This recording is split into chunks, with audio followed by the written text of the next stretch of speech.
Hello students, welcome back to Plus One Economics Online Classroom. Statistics for Economicsലെ എട്ടാമത്തെ chapter index numbers അഥവാ സൂചകാംഗങ്ങൾ എന്ന ചാപ്റ്ററാണ് previous ക്ലാസ്സുകളിലായിട്ട് discuss ചെയ്തുകൊണ്ടിരിക്കുന്നത്. അതിൽ കൺസ്ട്രക്ഷൻ ഓഫ് ഇൻഡെക്സ് നമ്പേഴ്സ് അഥവാ സൂചകാംഗങ്ങളുടെ നിർമ്മിതി എന്ന ടോപ്പിക്കായിരുന്നു ഡിസ്കസ് ചെയ്തുകൊണ്ടിരിക്കുന്നത്.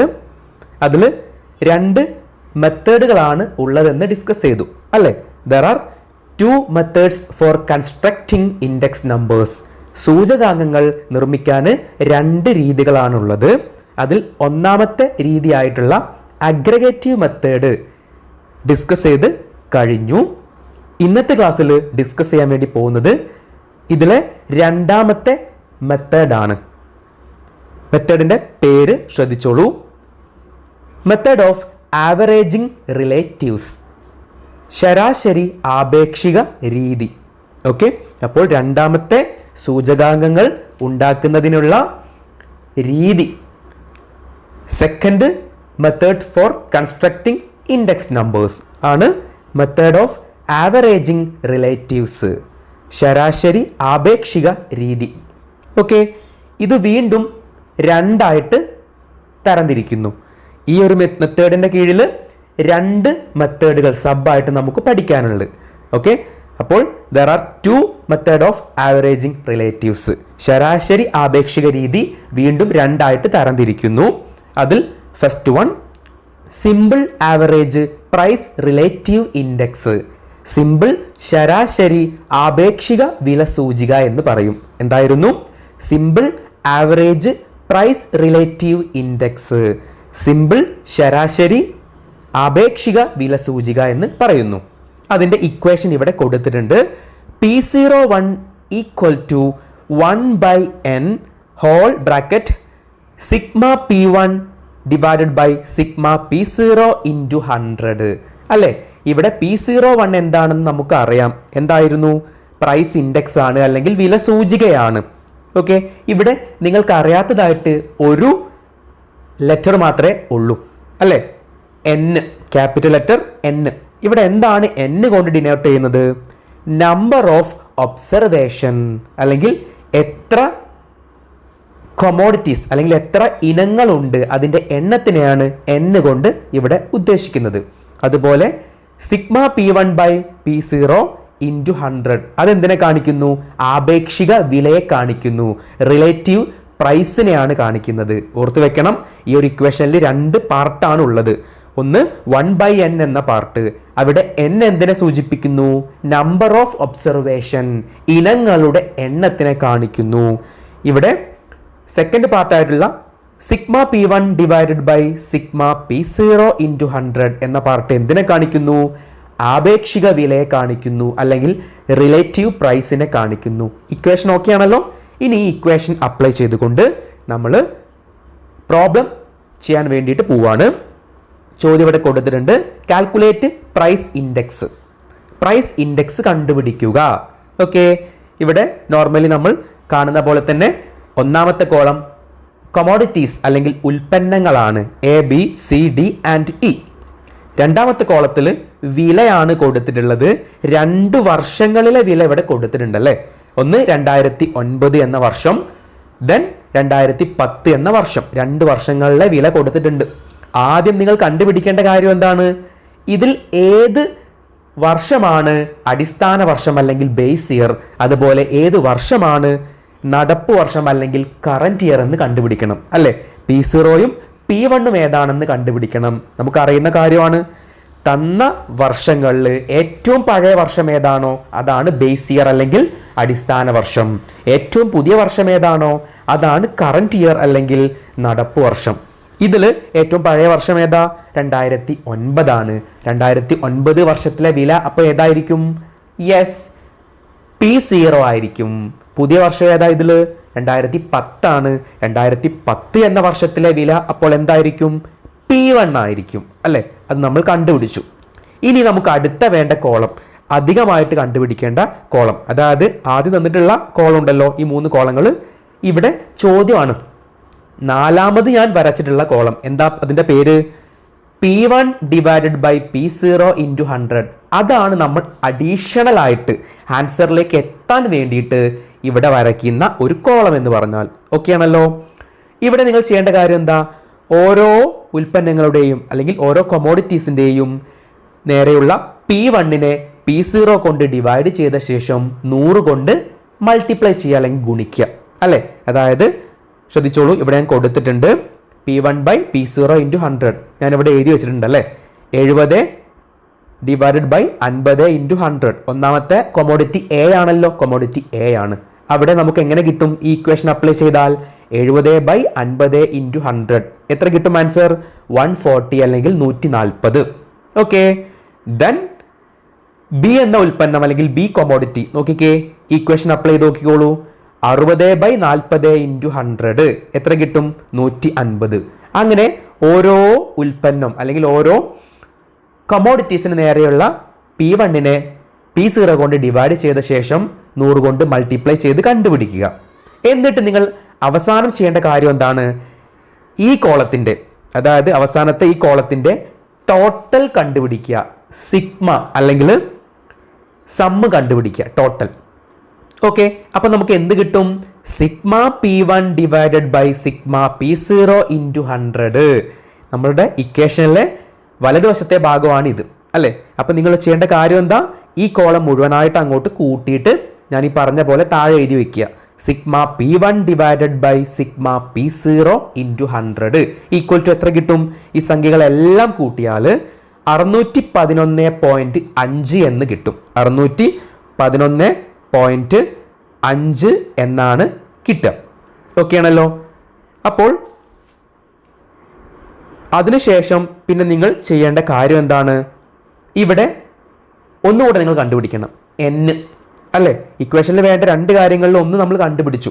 ഇനി വേണ്ടത് എന്താ? n കണ്ടുപിടിക്കണം. n എന്ന് പറഞ്ഞാൽ എന്താ? യെസ്, നമ്പർ ഓഫ് ഒബ്സർവേഷൻ അല്ലെങ്കിൽ ഉൽപ്പന്നങ്ങളുടെ എണ്ണം. ഇവിടെ എത്ര ഉൽപ്പന്നങ്ങളുണ്ട്? A, B, C, D and E അല്ലേ. 5 ഒബ്സർവേഷൻ ഉണ്ട്, 5 ഉൽപ്പന്നങ്ങളുണ്ട്. അപ്പോൾ n എന്തായിരിക്കും?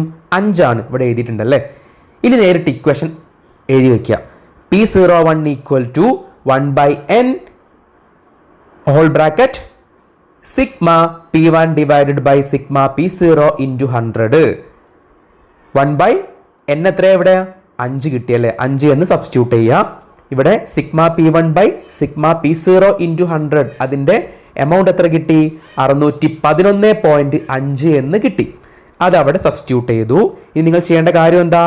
611.5 ഡിവൈഡഡ് ബൈ 5 എന്ന് ചെയ്യുക. എത്ര കിട്ടും? 122.3 എന്ന് നിങ്ങൾക്ക് എന്ത് കിട്ടും?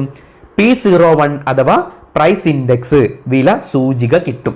122.3. ഇത്ര മാത്രം എഴുതി വെച്ചാൽ മതി. ഇവിടെ നിങ്ങൾ അതിൻ്റെ റിസൾട്ട് എഴുതേണ്ട ആവശ്യമൊന്നുമില്ല കേട്ടോ. നമ്മൾ അഗ്രിഗേറ്റീവ് മെത്തേഡ് പഠിച്ച സമയത്ത് അവിടെ റിസൾട്ട് എഴുതി വെച്ചിരുന്നു അവസാനം അല്ലേ. പ്രൈസ് ഇൻക്രീസ് ആണോ അല്ലെങ്കിൽ ഡിക്രീസ് ആണോ എന്നൊക്കെ എഴുതി വെച്ചിരുന്നു. അതൊന്നും ഇവിടെ വേണ്ട ആവശ്യമില്ല. ഇവിടെ നിങ്ങൾ P01 എന്ന് പറഞ്ഞിട്ട് ഫൈനൽ ആൻസർ മാത്രം എഴുതി വെച്ചാൽ മതി. ക്ലിയർ ആണല്ലോ. അടുത്തൊരു എക്സാമ്പിളൂടെ നമുക്ക് ചെയ്തു നോക്കാം. ഫസ്റ്റ് കോളം കമോഡിറ്റീസ്, ഉൽപ്പന്നങ്ങളാണ്. ഏതൊക്കെയാണ് ഉൽപ്പന്നങ്ങൾ? A, B, C, D, E and E, then F അല്ലേ. ഇവിടെ 6 ഉൽപ്പന്നങ്ങളുണ്ട് അല്ലേ. 6 ഉൽപ്പന്നങ്ങളാണ് ഉള്ളത്. ഓക്കെ. വിലയാണ് കൊടുത്തിട്ടുള്ളത്, പ്രൈസ്. 2 വർഷങ്ങളുണ്ട്. 1999 ദെൻ 2015. ആദ്യം ചെയ്യേണ്ട കാര്യം എന്താ? ഇതിൽ ഏത് വർഷമാണ്? P01 ഏതാണ്? P1 അല്ലേ. P0 ഏതാണ്? P1 ഏതാണെന്ന് കണ്ടുപിടിക്കുക, ഐഡന്റിഫൈ ചെയ്യുക. ഇവിടെ 1999 ആണ് P0, 2015 P1 കണ്ടുപിടിച്ചു. അടുത്ത കോളം എന്താണ്? Yes, P1 divided by P0 into 100. നമ്മുടെ ഇക്വേഷനിലെ വലതുവശത്തെ പാർട്ടാണ് ഇത് അല്ലേ. അതാണ് കണ്ടുപിടിക്കേണ്ടത്. അപ്പോൾ അതാണ് ഈ കോളത്തിൻ്റെ പേര്. P1 divided by P0 into 100. നേരത്തെ പ്രോബ്ലത്തിൽ ചെയ്ത അതേ പ്രൊസീജിയർ. ഓരോ ഉൽപ്പന്നം എടുക്കുക, അതിന് നേരെയുള്ള P1നെ P0 കൊണ്ട് ഡിവൈഡ് ചെയ്ത ശേഷം 100 കൊണ്ട് ഗുണിക്കുക അല്ലേ. ഒന്നാമത്തെ കോമോഡിറ്റി എ ആണ്. അവിടെ നോക്കിക്കേ, 375 ഡിവൈഡഡ് ബൈ 250 ഇൻറ്റു 100 150 എന്ന് ഉത്തരം കിട്ടും. അങ്ങനെ ഓരോ ഉൽപ്പന്നത്തിൻ്റെയും നിങ്ങൾ എന്ത് ചെയ്യണം, ഇതുപോലെ കണ്ടുപിടിക്കുക. എന്നിട്ട് അവസാനം ചെയ്ത പോലെ ആസ് യൂഷ്വൽ ഈ ഒരു കോളത്തിൻ്റെ P1/P0 ഇൻറ്റു 100 എന്ന കോളത്തിൻ്റെ സിഗ്മ അല്ലെങ്കിൽ സം ടോട്ടൽ കണ്ടുപിടിക്കുക, ആകെ തുക കണ്ടുപിടിക്കുക. എന്ത് കിട്ടാൻ വേണ്ടിയിട്ടാ? Sigma P1 divided by sigma P0 into 100. ഇതെല്ലാം കൂട്ടിയാൽ 850 എന്ന് കിട്ടും. 850 എന്ന് കിട്ടും. ഓക്കെ, അതുപോലെ അടുത്ത വേണ്ട കാര്യം എന്താ? എൻ എത്ര കണ്ടുപിടിക്കണം അല്ലേ? എൻ എന്ന് പറഞ്ഞാൽ എന്താ? നമ്പർ ഓഫ് ഒബ്സർവേഷൻ, ഇനങ്ങളുടെ എണ്ണം അല്ലെങ്കിൽ ഉൽപ്പന്നങ്ങളുടെ എണ്ണം. എത്ര എണ്ണം ഉണ്ട് ഇവിടെ? A, B, C, D, E and F 6 എണ്ണം ഉണ്ടല്ലേ? 6 ഒബ്സർവേഷൻ, 6 ഇനങ്ങളുണ്ട്. അപ്പോൾ ഇവിടെ n എത്രയാ? 6. എന്നിട്ട് ഇക്വേഷൻ അപ്ലൈ ചെയ്യുക. P01 equal to 1 divided by n whole bracket sigma P1 divided by sigma P0 into 100. ഇവിടെ ഓരോന്നിൻ്റെയും സ്ഥാനത്ത് എന്നിൻ്റെ സ്ഥാനത്തും സിഗ്മ P1/P0 ഇൻറ്റു 100ൻ്റെ സ്ഥാനത്തും കിട്ടിയ ഉത്തരങ്ങൾ സബ്സ്റ്റിറ്റ്യൂട്ട് ചെയ്ത് കൊടുക്കുക. അപ്പോൾ അവസാനം എത്ര കിട്ടും? P01 equal to 850 divided by 6 141.66 എന്ന് ആൻസർ കിട്ടും. വിലസൂചിക അതാണ്. ഇത്രയാണ് ഇതിലെ ഒന്നാമത്തെ മെത്തേഡ്. എന്തായിരുന്നു? Simple average price relative index അല്ലേ? സിമ്പിൾ ശരാശരി ആപേക്ഷിക വിലസൂചിക കഴിഞ്ഞു. സിമ്പിൾ ആയിട്ടുള്ളൊരു ഇക്വേഷൻ ആണ്. അതിലെ രണ്ടാമത്തെ, അതായത് മെത്തേഡ് ഓഫ് ആവറേജിങ് റിലേറ്റീവ്സ്, ശരാശരി ആപേക്ഷിക രീതിയിലെ രണ്ടാമത്തെ മെത്തേഡാണ് weighted average price relative index. Weighted ശരാശരി ആപേക്ഷിക വിലസൂചിക. ഒറ്റ കാര്യം മാത്രമേ മാറിയിട്ടുള്ളൂ അല്ലേ? ആ സിമ്പിൾ എന്നുള്ള ഭാഗത്ത് എന്തായിട്ട് മാറി? വെയ്റ്റഡ് എന്നായിട്ട് മാറി. ആ ഒരു മാറ്റം മാത്രമേ ഉള്ളൂ. ബാക്കിയല്ല എല്ലാ സെന്റൻസും അതേപോലെ തന്നെയാണ്. അപ്പം എന്തായിരുന്നു? Weighted average price relative index, weighted ശരാശരി ആപേക്ഷിക വിലസൂചിക. ഇക്വേഷൻ ഇവിടെ കൊടുത്തിട്ടുണ്ട്. P01 equal to sigma W whole bracket, that means into അല്ലേ? Sigma W bracket or into P1/P0 into 100 divided by sigma W. ഇവിടെ നിങ്ങൾക്ക് അറിയാത്തൊരു കാര്യമേ ഉള്ളൂ അല്ലേ? എന്താണ്? P01 അറിയാം, എന്തായിരുന്നു? വിലസൂചിക അല്ലെങ്കിൽ പ്രൈസ് ഇൻഡെക്സ് ആണ്. P1/P0 ഇൻറ്റു 100 അറിയാം, ആപേക്ഷിക വിലയാണ്. അറിയാത്തതായിട്ട് ഒന്നേ ഉള്ളൂ, W. എന്താണ് W എന്ന് പറഞ്ഞാൽ? Yes, weight. ഓക്കെ, വെയ്റ്റിനെ കാണിക്കുന്ന ഒരു ലെറ്റർ ആണ് W എന്ന് പറഞ്ഞാൽ, വെയ്റ്റ് അല്ലേ? കാരണം നമ്മുടെ പ്രൈസ് ഇൻഡെക്സ് ഏതാണ്? വെയ്റ്റഡ് ആവറേജ് ആണ് അല്ലേ? അപ്പോൾ അവിടെ വെയ്റ്റിനെ പരിഗണിക്കണം. എന്നാൽ സിഗ്മ വെയ്റ്റ് എന്ന് പറഞ്ഞാൽ എന്തായിരിക്കും? ഞാൻ പറഞ്ഞു, സിഗ്മ എന്നുകൊണ്ട് എന്താ ഉദ്ദേശിക്കുന്നത്? യെസ്, സം ആണ് അല്ലേ? ആകെ തുക എന്നാണ്. അപ്പോൾ എന്തായിരിക്കും സിഗ്മ W എന്ന് പറഞ്ഞാൽ? യെസ്, വെയ്റ്റുകളുടെ ആകെ തുക അല്ലെങ്കിൽ sum of weight. Okay, sum of all weights, വെയ്റ്റുകളുടെ തുകയാണ് സിഗ്മ W എന്ന് പറഞ്ഞാൽ. ഓർത്ത് വെക്കണം. അപ്പോൾ എന്തായിരുന്നു equation? P01 equal to sigma weight into P1/P0 into 100 divided by sigma W, that means sigma weight. ഓർത്ത് വെക്കുക. ഇക്വേഷൻ വളരെ ഇമ്പോർട്ടൻ്റ് ആണ്. ഈ രണ്ട് മെത്തേഡിലും ഇക്വേഷൻ വളരെ ഇമ്പോർട്ടൻ്റ് ആണ്, ഓർത്ത് വെക്കണം. ഡയറക്റ്റ് ആയിട്ട് ഈ ഇക്വേഷൻ ഉപയോഗിച്ചുകൊണ്ട് പ്രോബ്ലം ചെയ്യാൻ വേണ്ടിയിട്ട് പോവാണ്. വിലസൂചിക കണ്ടുപിടിക്കുക, കാൽക്കുലേറ്റ് പ്രൈസ് ഇൻഡെക്സ്. ഇവിടെ കുറച്ചുകൂടെ കോളങ്ങൾ വരും കേട്ടോ. ഇവിടെ ഒരു കോളം കൂടെ എന്ത് ചെയ്യണം? അധികമായിട്ട് വരും. Okay, as usual first column എന്താണ്? ഉൽപ്പന്നങ്ങൾ അല്ലെങ്കിൽ കൊമോഡിറ്റീസ് ആണ്. A, B, C, D and E. ഇവിടെ 5 ഉൽപ്പന്നങ്ങൾ ഉണ്ടല്ലേ? 5 ഉൽപ്പന്നങ്ങളുണ്ട്. വില കൊടുത്തിട്ടുണ്ട്. 2 വർഷങ്ങളിലെ വിലയുണ്ട്, 2005, 2012. കൂടെ ഒരു കോളം കൂടെ വന്നു. എന്താണ്? വെയ്റ്റ് അല്ലേ? വെയ്റ്റുകൾ ഇവിടെ കൊടുത്തിട്ടുണ്ട്. കാരണം ഇവിടെ വെയ്റ്റഡ് പ്രൈസ് ഇൻഡെക്സ് ആണല്ലേ? ഓക്കെ, അപ്പോൾ അവിടെ വെയിറ്റ് കൊടുത്തിരിക്കണം. കാരണം ഇക്വേഷനിൽ വെയിറ്റ് എന്ന് പറഞ്ഞൊരു കാര്യം അവിടെ കൊടുത്തിട്ടുണ്ട്. അതുകൊണ്ട് വെയിറ്റ് എന്ന് പറഞ്ഞ കോളം ഇവിടെ ഉണ്ട്. ഓക്കെ, വെയിറ്റ് അല്ലെങ്കിൽ W കൊടുത്തിട്ടുണ്ട്. ഓക്കെ, ഇനി നിങ്ങൾ ചെയ്യേണ്ട കാര്യം, ഇതിൽ ഏതാണ് P0 ഏതാണ് P1 എന്ന് ആസ് യൂഷ്വൽ നമ്മൾ കണ്ടുപിടിക്കുന്ന പോലെ കണ്ടുപിടിക്കുക. അടുത്ത കോളം എന്താ? P1/P0 × 100. നമ്മൾ നേരത്തെ ചെയ്ത ഇതിന് മുൻപ് ചെയ്ത മെത്തേഡിൽ ഈ കോളം കണ്ടിരുന്നു അല്ലേ? P1/P0 × 100. ഓക്കെ, അതായത് ഓരോ ഉൽപ്പന്നത്തിന് നേരെയുള്ള P1നെ P0 കൊണ്ട് ഡിവൈഡ് ചെയ്ത ശേഷം 100 കൊണ്ട് ഗുണിച്ചിട്ട് എഴുതി വെക്കുക. ഓക്കെ, ഇവിടെ അങ്ങനെ ഓരോന്ന് ചെയ്ത് വെക്കുക, കൊടുത്തിട്ടുണ്ടല്ലേ. അതിനുശേഷം അവസാനത്തെ കോളം നിങ്ങൾ നോക്കിക്കേ. യെസ്, ആ കോളമാണ് അധികമായിട്ട് വന്ന കോളം. നമ്മൾ നേരത്തെ പഠിച്ച തൊട്ട് മുൻപ് പഠിച്ച മെത്തേഡിൽ നിന്നും കമ്പയർ ചെയ്തിട്ട് ഈ ഒരു കോളമാണ് അധികമായിട്ട് ഇവിടെ എത്തിയപ്പോൾ വന്നത്. എന്താണ് കോളം? ഈ കോളം, അതായത് P1/P0 × 100. ആ കോളത്തിലെ ഓരോ ആൻസറിനെയും വെയിറ്റ് കൊണ്ട് ആ W എന്ന കോളം കൊണ്ട് എന്ത് ചെയ്യുക? ഗുണിക്കുക. അതായത് ഉൽപ്പന്നം എ, കൊമോഡിറ്റി എയിലെ P1/P0 × 100 എത്ര കിട്ടി? 150. ആ 150ന് ഉൽപ്പന്നം എയുടെ നേരെയുള്ള വെയിറ്റ് എത്രയാ? 10 കൊണ്ട് ഗുണിക്കുക. 150 × 10 1500. അതുപോലെ രണ്ടാമത്തെ ഉൽപ്പന്നം അല്ലെങ്കിൽ കൊമോഡിറ്റി ഏതാ? ബി ആണ്. അവിടെ P1/P0 × 100 എത്ര കിട്ടി? 110 എന്ന് കിട്ടി അല്ലേ? 110 എന്ന് കിട്ടി. ആ 110നെ വെയിറ്റ് കൊണ്ട്, അതിന് നേരെയുള്ള വെയിറ്റ് കൊണ്ട് ഗുണിക്കുക. എത്ര കിട്ടും? 110 × 8 എത്ര കിട്ടും? 880 എന്ന് കിട്ടും അല്ലേ? 880 എന്ന് കിട്ടും. അങ്ങനെ ഓരോ P1/P0 × 100 ആ കോളത്തിലെ ഓരോ ആൻസറിനെയും അതിന് നേരെയുള്ള വെയിറ്റ് കൊണ്ട് ഗുണിച്ചിട്ട് ഈ കോളത്തിൽ എന്ത് ചെയ്യണം? എഴുതി വെക്കണം, എഴുതി വെക്കുക. ഓക്കെ ആണല്ലോ.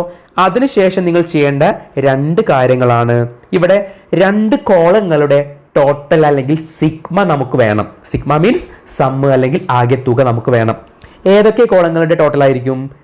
യെസ്, വെയിറ്റ് W എന്ന കോളത്തിന്റെ സിഗ്മ വേണം. That means sigma W.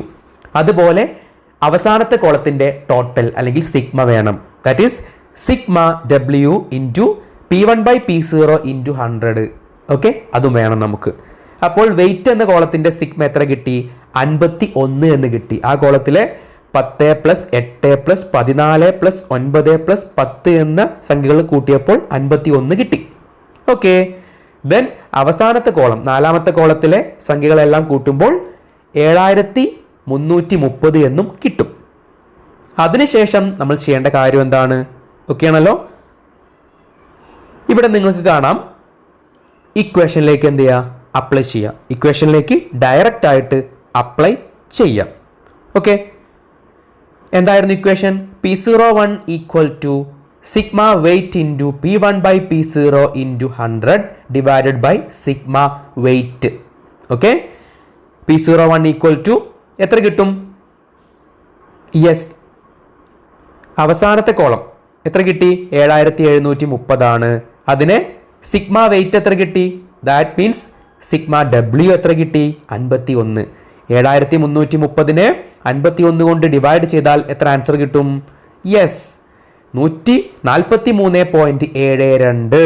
Okay, അതായത് P01 അഥവാ പ്രൈസ് ഇൻഡെക്സ് വില സൂചിക 143.72 ആണ്. ഓക്കെ ആണല്ലോ. സിമിലർ ആയിട്ടുള്ള ഒരു പ്രോബ്ലം ആണ് ഇവിടെ കൊടുത്തിട്ടുള്ളത്. ക്ലിയർ ആണല്ലോ. ഇതേ പാറ്റേണിൽ വരുന്ന, അതായത് weighted average price relative index, ഈ ഒരു ഇക്വേഷൻ ഉപയോഗിച്ചുകൊണ്ട് ചെയ്യുന്ന അടുത്തൊരു ചോദ്യമാണ് ഇത്. ഇത് ഞാൻ നിങ്ങൾക്ക് വർക്ക്ഷീറ്റ് ആയിട്ട് തരുന്നതായിരിക്കും. ഇപ്പോൾ ജസ്റ്റ് ഒന്ന് കണ്ണോടിച്ച് നോക്കുക. നേരത്തെ ചെയ്ത അതേ മെത്തേഡ് തന്നെയാണ്. ഇവിടെ 2 കോളങ്ങൾ അധികമായിട്ട് വരച്ചിട്ടുണ്ട്. P1/P0 × 100. Then last column W × P1/P0 × 100. ഈ 2 കോളങ്ങളാണ് അധികമായിട്ട് ആൻസർ കണ്ടുപിടിക്കാനായിട്ട് ആവശ്യമുള്ളത്. ഓക്കെ,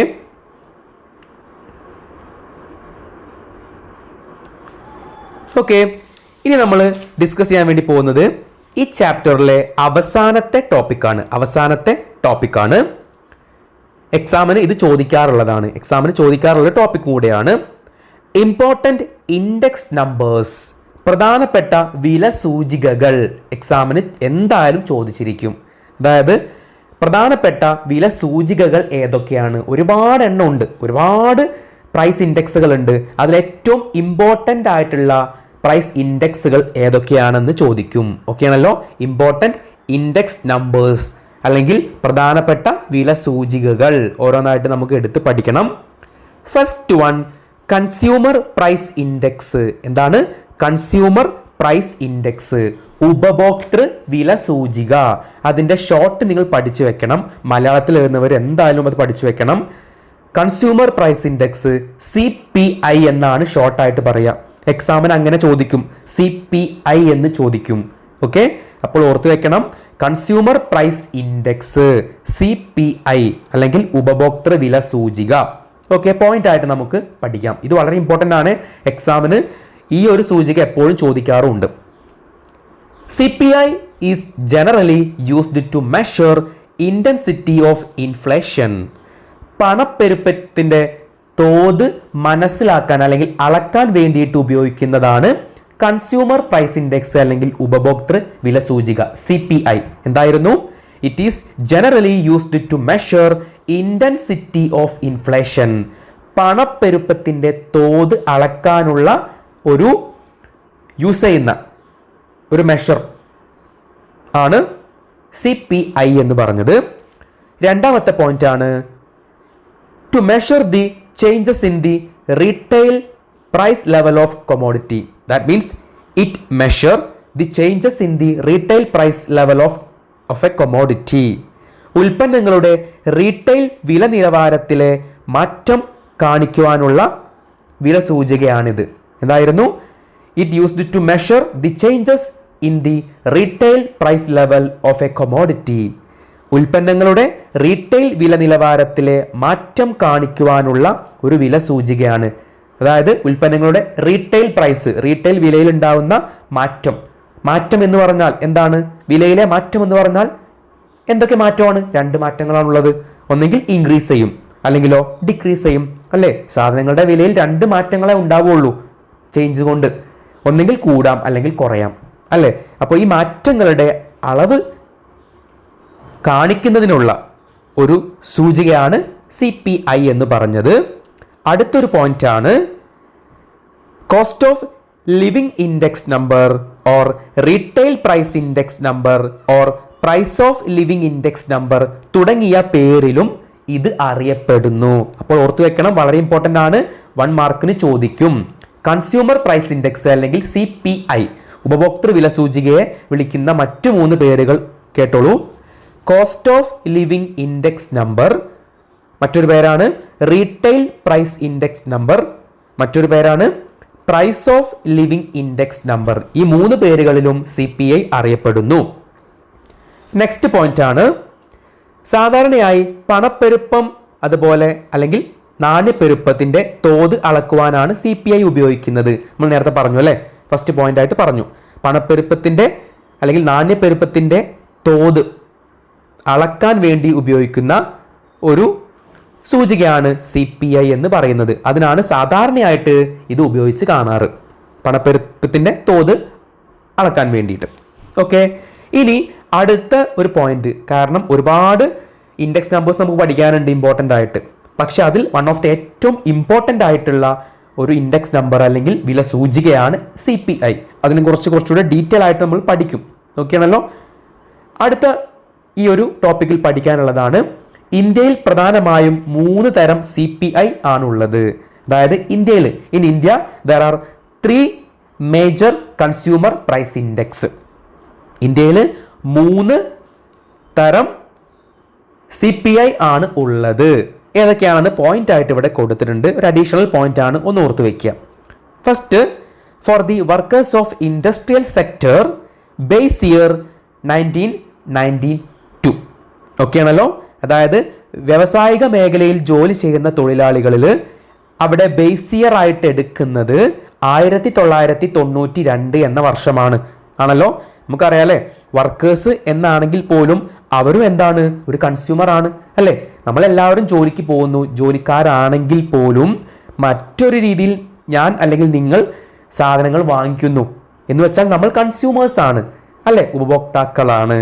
അപ്പോൾ ഇവിടെ ഇൻഡസ്ട്രിയൽ സെക്ടറിൽ വർക്ക് ചെയ്യുന്ന വർക്കേഴ്സ്, വ്യവസായിക മേഖലയിൽ ജോലി ചെയ്യുന്ന തൊഴിലാളികൾക്ക് കൺസ്യൂമർ പ്രൈസ് ഇൻഡെക്സ് അവിടെ ലിമിറ്റ് ചെയ്തത് ഏത് വർഷമാണ്? അവിടെ ബേസ് ഇയർ ആയിട്ട് അല്ലെങ്കിൽ അടിസ്ഥാന വർഷമായിട്ട് എടുക്കുന്ന വർഷം ഏതാണ്? 1992 എന്നാണ്.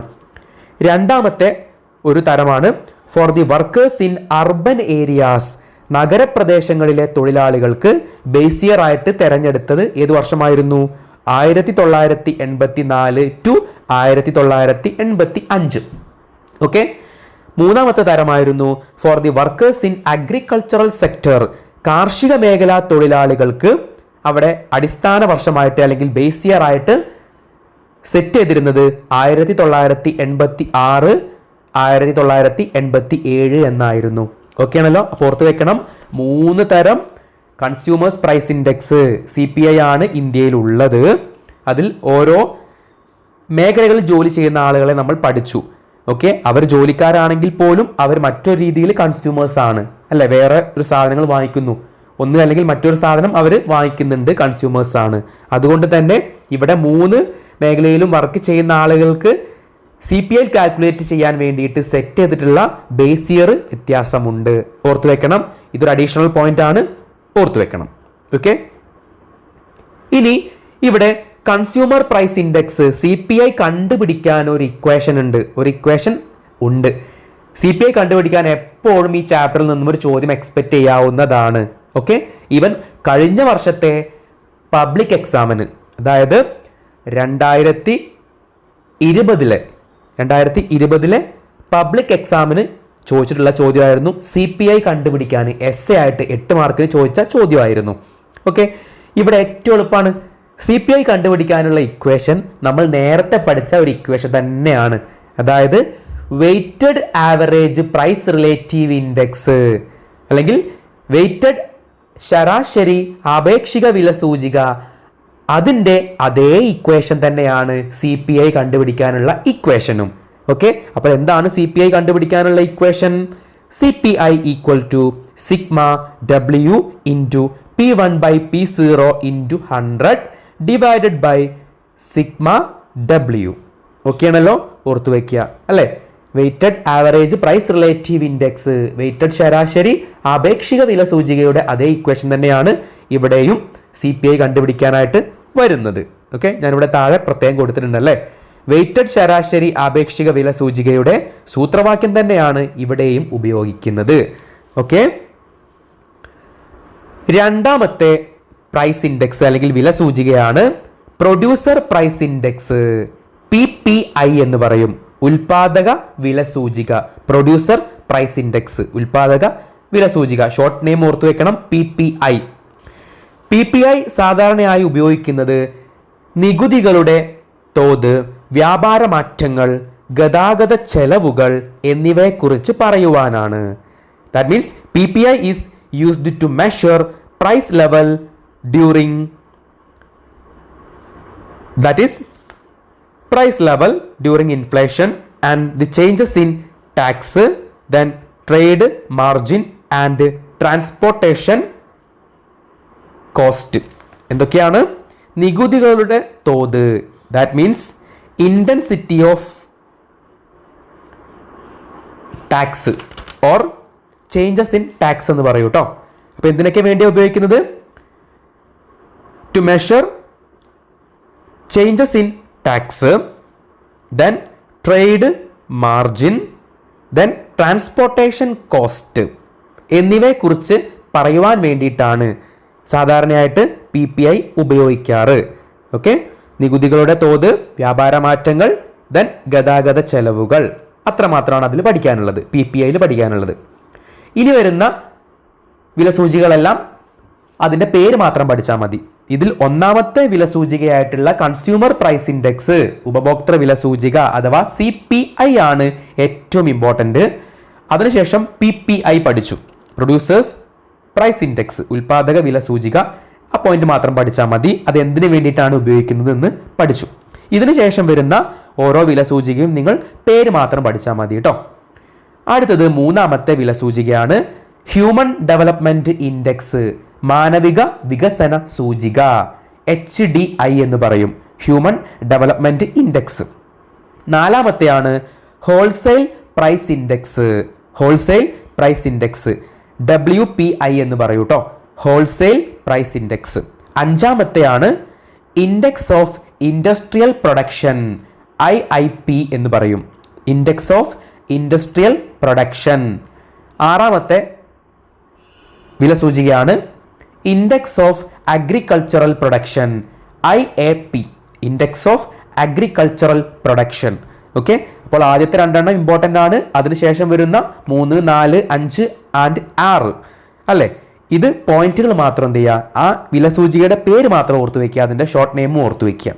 ഓക്കെ, ഇനി ഈ ചാപ്റ്ററിൽ നിന്നും എക്സാമിന് ചോദിക്കുന്ന മറ്റൊരു ടോപ്പിക്കാണ്. ഈ ഒരു ടോപ്പിക്കോട് കൂടിയിട്ട് ഈ ചാപ്റ്റർ നമ്മൾ വൈൻഡപ്പ് ചെയ്യാൻ പോവുകയാണ്. സൂചകാംഗങ്ങളുടെ നിർമ്മിതിയിലുള്ള പ്രശ്നങ്ങൾ എന്തൊക്കെയാണ് ചോദിക്കാറുണ്ട്. ഓക്കെ, 3 മാർക്കിന് ചോദിക്കാറുള്ള ചോദ്യമാണ്. അതായത് what are the issues in the construction of an index number, സൂചകാംഗങ്ങളുടെ നിർമ്മിതിയിലുള്ള പ്രശ്നങ്ങൾ എന്തൊക്കെയാണ്. അതായത് ഇൻഡെക്സ് നമ്പർ കൺസ്ട്രക്ഷൻ ചെയ്യുമ്പോൾ, നടത്തുമ്പോൾ ഒരുപാട് ഇഷ്യൂസ് വരാം, ഒരുപാട് പ്രശ്നങ്ങൾ വരാം. എന്തൊക്കെയാണ് ആ പ്രശ്നങ്ങൾ, അതാണ് നമുക്കിനി അവസാനമായിട്ട് ഈ ചാപ്റ്ററിൽ ഡിസ്കസ് ചെയ്യാനുള്ളത്. എന്തായിരുന്നു ടോപ്പിക്ക്? സൂചകാംഗങ്ങളുടെ നിർമ്മിതിയിലുള്ള പ്രശ്നങ്ങൾ. What are the issues in the construction of an index number. Point ആയിട്ട് ഞാനിവിടെ കൊടുത്തിട്ടുണ്ട്. ഫസ്റ്റ് ഇഷ്യൂ അല്ലെങ്കിൽ ഫസ്റ്റ് പോയിന്റ് ആണ് പർപ്പസ് ഓഫ് ഇൻഡെക്സ് നമ്പർ. സൂചകാംഗം നിർമ്മിക്കാൻ ആദ്യം ഉദ്ദേശം വേണം, ഒരു ഉദ്ദേശം വേണം അല്ലെ. എന്തിനു വേണ്ടിയിട്ടാണ് നമ്മൾ ഇങ്ങനെ ഒരു ഇൻഡെക്സ് നമ്പർ ക്രിയേറ്റ് ചെയ്യുന്നത്? ഒരു ഉദ്ദേശം വേണം. രണ്ടാമത്തെ പോയിന്റ് ആണ് choice of commodities and index number of items. Okay, then third one നമ്മൾ നേരത്തെ പറഞ്ഞ അതേ പോയിന്റ് തന്നെയാണ് കേട്ടോ, ഫസ്റ്റ് പറഞ്ഞ അതേ പോയിന്റ് തന്നെയാണ് ഇവിടെയും വന്നിട്ടുള്ളത്. തേർഡ് പോയിന്റ് ആണ് selection of base year and current year. അടിസ്ഥാന വർഷത്തെയും നടപ്പ് വർഷത്തെയും തെരഞ്ഞെടുക്കുക. അത് വളരെ ഇമ്പോർട്ടൻ്റ് ആയിട്ടുള്ള ഒരു പ്രോസസ് ആണല്ലേ. ഇത് പലപ്പോഴും എന്താണ്, കൃത്യമായിട്ട് എടുത്തിട്ടില്ലെങ്കിൽ ഇൻഡെക്സ് നമ്പർ തെറ്റാൻ സാധ്യതയുണ്ട്. ബേസ് ഇയറും കറന്റ് ഇയറും അല്ലെങ്കിൽ അടിസ്ഥാന വർഷവും നടപ്പ് വർഷം എടുത്തെങ്കിൽ മാത്രമേ വില സൂചിക നമുക്ക് കണ്ടുപിടിക്കാൻ പറ്റുള്ളൂ അല്ലേ. നമ്മൾ ഇവിടെ ചെയ്ത എല്ലാ പ്രോബ്ലത്തിലും ഒരു P1 ഉണ്ട്, P0 ഉണ്ടായിരുന്നു അല്ലേ. അപ്പോൾ അല്ലെങ്കിൽ Q0 ഉണ്ട്, Q1 ഉണ്ട്, ഒരു ബേസ് ഇയറും ഉണ്ട്, ഒരു കറന്റ് ഇയറും ഉണ്ട്. ഇത് രണ്ടും ഉണ്ടെങ്കിൽ മാത്രമേ കണ്ടുപിടിക്കാൻ പറ്റുള്ളൂ. ഇതിൽ എന്തെങ്കിലും ഒരു സെലക്ട് ചെയ്യുന്നതിൽ ഒരു തെറ്റ് വന്നു കഴിഞ്ഞാൽ ഇൻഡെക്സ് നമ്പറിലും എറർ സംഭവിക്കാം. ഓക്കെ, അടുത്ത പോയിന്റ് ആണ് സെലക്ഷൻ ഓഫ് ആൻ ആവറേജ്. ഒരു ശരാശരി തിരഞ്ഞെടുക്കണം, ഒരു ശരാശരി തിരഞ്ഞെടുക്കണം. അത് ബുദ്ധിമുട്ടാണ്, ബുദ്ധിമുട്ടേറിയ ഒരു പ്രോസസ്സാണ്. ഓക്കെ, ദെൻ അടുത്തതാണ് collection of data relating to price and quantities. വിലയും അളവും സംബന്ധിച്ച വിവരങ്ങളുടെ ശേഖരണം. ഓക്കെ, അതാണ് അടുത്തൊരു പോയിന്റ്. പോയിന്റുകൾ മാത്രം പഠിച്ചു വയ്ക്കാം, അതിൻ്റെ എക്സ്പ്ലനേഷൻ ഒന്നും വേണ്ട, പോയിന്റുകൾ അങ്ങനെ തന്നെ പഠിച്ചു വയ്ക്കാൻ ശ്രമിക്കുക. ഓക്കെ, അവസാനത്തെ ഒരു ഇഷ്യൂ ആണ് സെലക്ഷൻ ഓഫ് ഫോർമുല. സൂത്രവാക്യം തിരഞ്ഞെടുക്കണം. അതായത് നമ്മൾ P1, P0, Q0, Q1 ഒക്കെ കണ്ടുപിടിച്ചു. അതിനുശേഷം ഏത് ഇക്വേഷൻ ആണ് കൊടുക്കേണ്ടത്? ഒരുപാട് ഇക്വേഷൻസ് അല്ലെങ്കിൽ സൂത്രവാക്യങ്ങൾ അല്ലെങ്കിൽ ഫോർമുലാസ് നമ്മൾ പഠിച്ചു. അതിലേത് കൊടുക്കണമെന്ന് സെലക്ട് ചെയ്യണം. അതിൻ്റെ സെലക്ഷനാണ് അടുത്ത ഒരു ഇഷ്യൂ ആയിട്ട് കൺസ്ട്രക്ഷനിൽ വരുന്ന കാര്യം. ഓക്കെ ആണല്ലോ. അപ്പോൾ ഇത്രയും പോയിന്റ്സുകളാണ് അല്ലെങ്കിൽ ഇത്രയും ഇഷ്യൂസ് ആണ് കൺസ്ട്രക്ഷൻ ഓഫ് ഇൻഡെക്സ് നമ്പർ അല്ലേ. അതായത് സൂചകാംഗങ്ങൾ നിർമ്മിക്കുമ്പോൾ നേരിടുന്ന പ്രശ്നങ്ങൾ. ഓക്കെ, പോയിന്റുകൾ ഓർത്തു വെക്കണം. ഇതോടെ ഇൻഡെക്സ് നമ്പേഴ്സ് അല്ലെങ്കിൽ സൂചകാംഗങ്ങൾ എന്ന ഈ ചാപ്റ്റർ ഇവിടെ കംപ്ലീറ്റ് ആവുകയാണ്. എല്ലാവർക്കും ഈ ചാപ്റ്റർ വളരെ പെട്ടെന്ന് മനസ്സിലായി കാണുമെന്ന് കരുതുന്നു. സിമ്പിൾ ആയിട്ടുള്ളൊരു ചാപ്റ്ററാണ്, ഡയറക്റ്റ് ആണ്, അതുപോലെ സ്പെസിഫിക് ആണ്. എല്ലാ കണ്ടന്റും എക്സാമിന് ഡയറക്റ്റ് ആയിട്ട് ചോദ്യം വരുന്ന ഒരു ചാപ്റ്റർ കൂടെയാണ്. ഓക്കെ, നന്നായിട്ട് വർക്കൗട്ട് ചെയ്യുക. നിങ്ങൾക്ക് വേണ്ടിയിട്ടുള്ള വർക്ക്ഷീറ്റുകൾ ഞാൻ അയച്ചു തരുന്നതായിരിക്കും. അപ്പോൾ എല്ലാവർക്കും ഒരു ശുഭദിനം നേർന്നുകൊണ്ട് ക്ലാസ് അവസാനിപ്പിക്കുകയാണ്. അടുത്ത ക്ലാസ്സിൽ പുതിയൊരു ചാപ്റ്ററുമായിട്ട് വീണ്ടും കണ്ടുമുട്ടാം. Thank you so much.